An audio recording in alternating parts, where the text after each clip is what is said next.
Papa Leoni XIV u ka bërë thirrje Shteteve të Bashkuara dhe Iranit që të rikthehen në negociatat për paqe mes tensioneve të larta dhe konfliktit në rajon.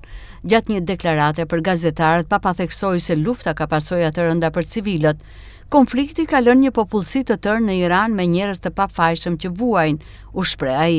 Komentet e Papës vijnë pas një debati publik me presidentin amerikan Donald Trump, i cili ka kritikuar qëndrimet e tij lidhur me operacionet ushtarake të Shteteve të Bashkuara të Amerikës dhe Izraelit ndaj Iranit. Papa Leoni theksoi nevojën për dialog dhe shmangjen e përshkallëzimit të mëtejshëm.